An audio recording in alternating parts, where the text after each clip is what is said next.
in a faraway country, far away from the home of Ireland. In the year of 1948, we have Sir Patrick Francis Sweeney, who was born to Miss Helen and Bud, or Francis Sweeney, from Linden Station. A very fancy place in Wisconsin. But not quite as fancy as where Mary Ann Joyce, who was also born to a family of higher pedigree, James and Elizabeth Joyce, and also in 1948. Mary being the fifth of what was going to be 8 girls, and then finally 2 boys, but her father was hoping for a boy. But instead, he got a girl who could cut the head off of a chicken quite nicely. Woo! In Patrick's family, he was the oldest of 5 kids, and he had the wonderful ability to take care of his younger siblings, being that he had to become the dad of the family at the age of 12. And so the story goes that he took on responsibility and he nurtured and took care of his younger siblings. Now, we will also proceed to tell the rest of the story and how these two came to be together. But, just so you know, the seeds of love were planted in the home country of Ireland many, many years ago.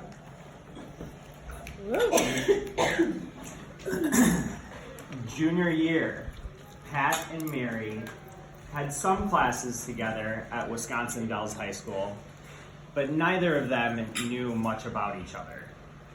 When Patrick and Mary were 16, they had first truly met. A random double date put them together in a small group outside of high school for the first time. Fast forward to fall of senior year, they began to spend more and more time together and get to know one another as friends.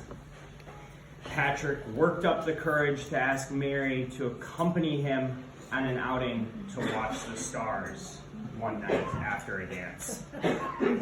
What Mary didn't realize is Patrick's plan was to gaze at the stars in her beautiful eyes.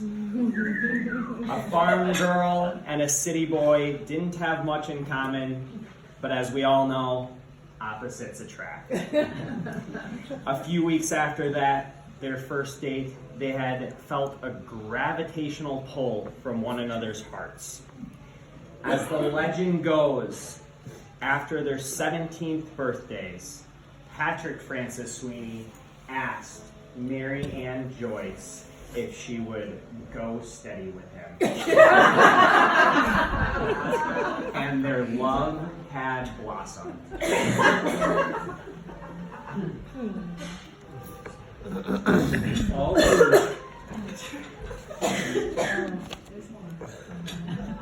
Sir Patrick and Miss Mary ended up graduating high school. Each of them still loving each other, but wanting to go their separate ways. Education a must. Patrick Francis, in his quest for eternal education, chose the Grand University of Wisconsin, Whitewater.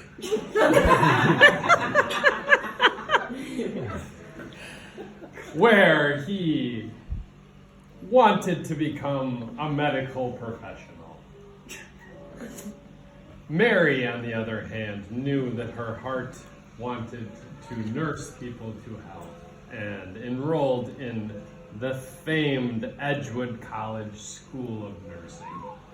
This wonderful 2-year program at the time allowed her to live only an hour and 15 minutes from the famed Whitewater University. And often their two hearts would meet for roadside rendezvous. As the legend goes.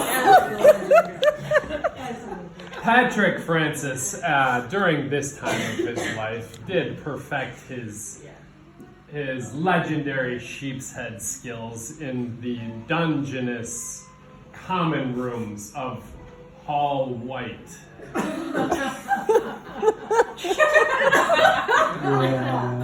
it Whitehall? Whitehall? Playing many of his comrades for 5 cents a point. As Mary graduated from her regal degree of nursing, she took on a job in Whitewater. Patrick and Mary were married and settled into Patrick's 3rd year of Whitewater, 4th year of undergraduate study at Whitewater. They had 1 car between the 2 of them, and as Mary returned home from her toils of the day, she found the engine of this said car to be strewn all over the drive. Mary happened to be 10 months pregnant at the time. Glad that she didn't go into labor that evening. And we just found out that there were 3 pieces of the engine that never made it back together. As the story goes. As the story goes, Mary toiled for the family, putting PF through many hours of rigorous study and test taking, especially when he had exams the next day and would shoot free throws in the driveway. I believe that the legend says that he actually made 100 free throws consecutively.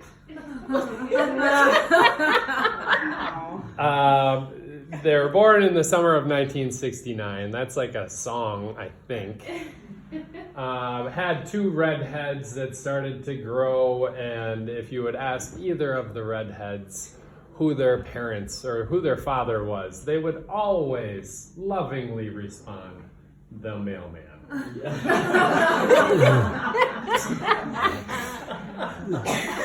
Moving to West Bend after Patrick graduated from the School of Whitewater. And then Milwaukee and School of Dentistry. The 2 redheads were born. There was a vasectomy performed. Their family planning was finite. And so their love grew. So the story goes.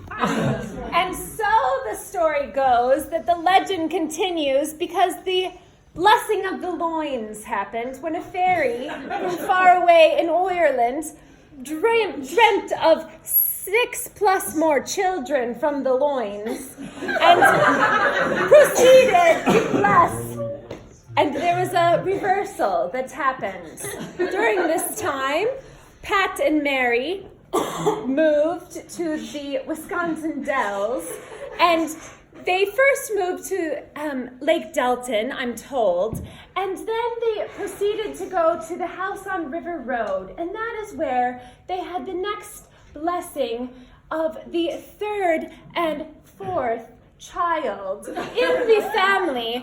But as the legend goes, the 4th child was very colicky, and they had to wait a few extra years before they would proceed with their family planning because of the colic. During this time, there was the start of the dental office, which eventually we'll get to that part of the story. But I do want to say that during this time, they started to dream. What could their family become? Maybe they should buy a 100-year-old hotel. A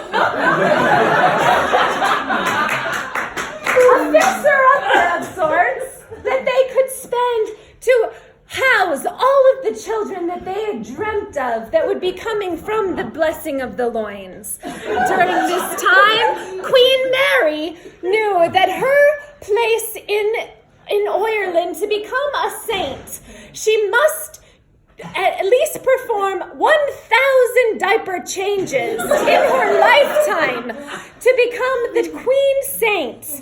And that is what she did.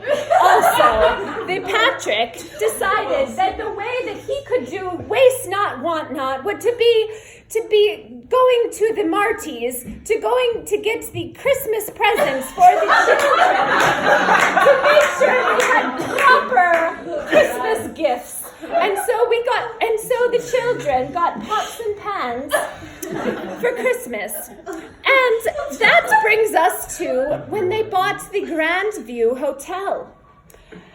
Mary found herself 10 months pregnant, moving into a new hotel, and they dreamt of these children that would just scatter around playing in the fields, but mostly working. Being the army and the engine behind all of their pursuits in business. And we must not forget that Patrick, he came from the Low Country. He knew what it meant to be poor and without.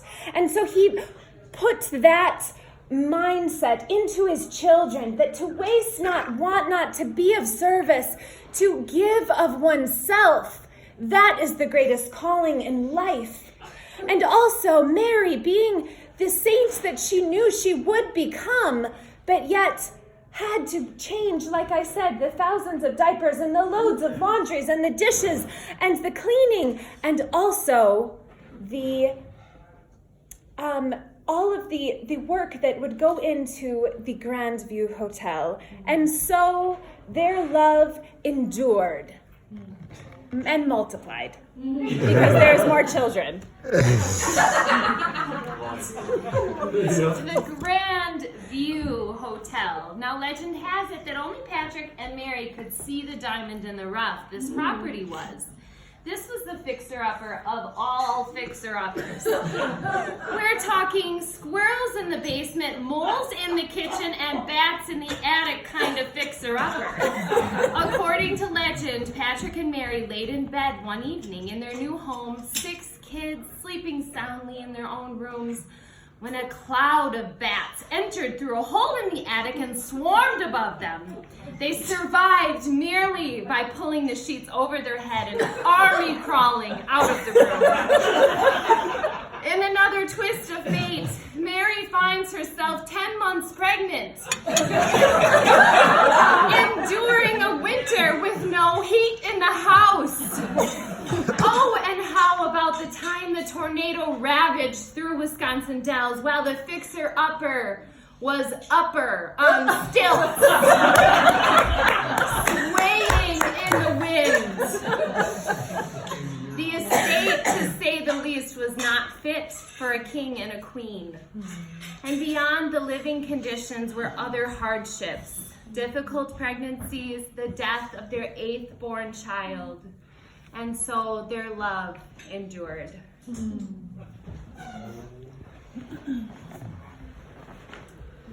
Now soon, Patrick and Mary found themselves through the 8 full years of pregnancy. No more 10-month pregnancy times. And their children were now coming to be grown. No more diaper changing to be done. And as Katie said, much of the work was still going on with the house of the hotel, but also starting to instill lessons in their children, especially through athletics and through yard work and just teaching, through just the work that they did themselves. Just so much hard work and just a love for that. And through that time as well, teaching their children about what it is to take risks. The legend goes that through the years, Patrick and Mary started over 10 different businesses, some that failed, some that included morning runs to purchase Beanie Babies and resell them at trade shows. But but all the while bringing the children into each of those different businesses and adventures and teaching them the lessons along the way. Not to mention the tax write-offs they saw, paying their own children to clean the office and such. Totally legal. Now, As Trump would say. Now, through that time, Mary was able to then not change as many diapers and join Patrick at the office. And their practice grew to be something that I heard at once from a very wise accountant that it was one of, if not the best dental practice in Wisconsin. And how that grew was when those two came together, what they put their hands together just always thrived. It also grew just through their pursuit of excellence. And this is not just something anyone would say, as many of their children even worked for them and can vouch for just how great it was at their practice. And this is also where their deep and absurd generosity was shown through their children, but also through every single person that walked through their dental practice. There were stories of trading dentistry for a tree fort, trading dentistry for anyone who might need it. So much giving that their generosity just flourished so much. And through all of that as well, their love flourished. And did their love ever flourish? Patrick and Mary had 20 grandchildren and 1 great-grandchild by the time of their 50th wedding anniversary. As grandparents, Patrick and Mary found new laughter, joy, and great adventure with these little ones. They made their home a magical land of wonder and fun, where dreams would be born and holidays would be spent with the merriment of cousins running about. Everyone was taken care of by the Queen Mary's exquisite and playful cooking. Beyond the food, the kitchen cooked up a place to be known in conversation, a place to bring all of life's troubles and let them wash away with a good meal and great wisdom handed down by Patrick and Mary, full of grace and love.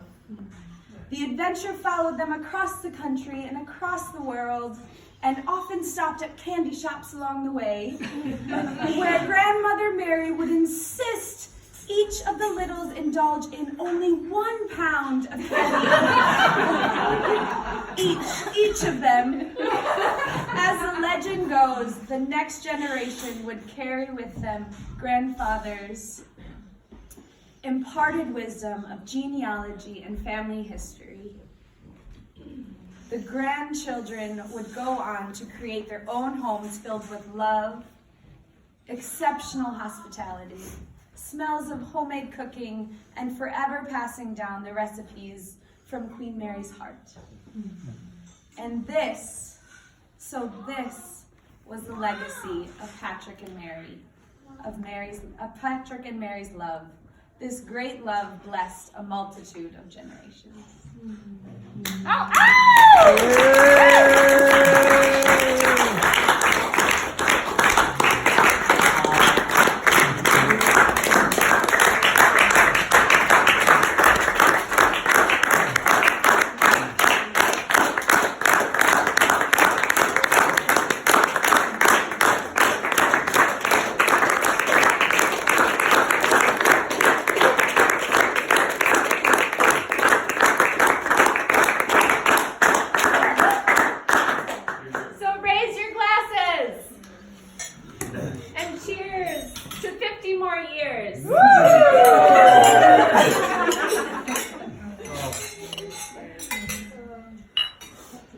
Oh, we have been blessed over the years.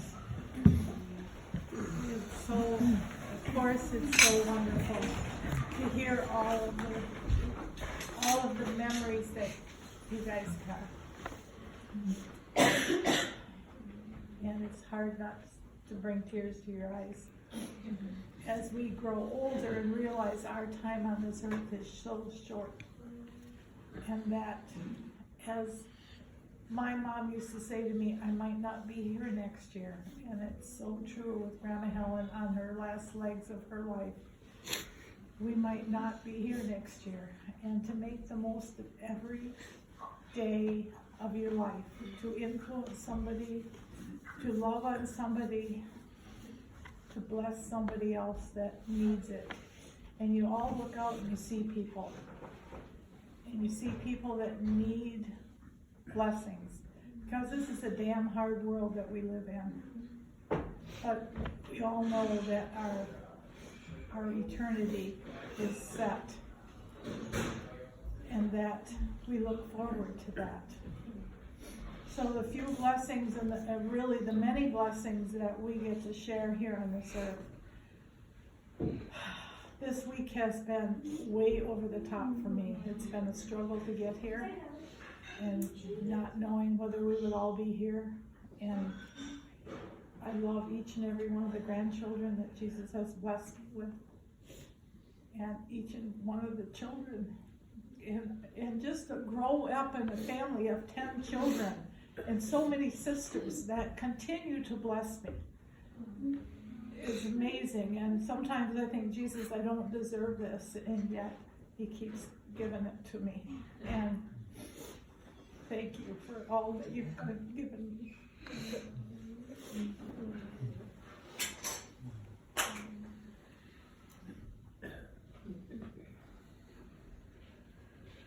Anything you want to say, Doc? Doc is a man of few words, but the wisdom that he spews out in those few words is worth waiting for. All right. Challenge accepted. 1976. I love it. We moved to West Bend. My brother Mike had been talking to me about Jesus. I took a little Bible tract called by Gish, Evolution, the Apostles Say No. I took it to the West Bend office and set it on the table in the meeting room. A patient came in who saw it and said, "What do you know about this?" I said, "Oh, my brother Mike gave me this." He's a religious freak. Religious guy. So the next time the patient came in, he gave me a book called Late Great Planet Earth by Hal Lindsey. He had it in his hand. I'm working on him. I'm real talkative. He's just listening. And then I said, "What do you got there?" "Oh, it's just a book. Here, take it." So he gave it to me. That was in the fall.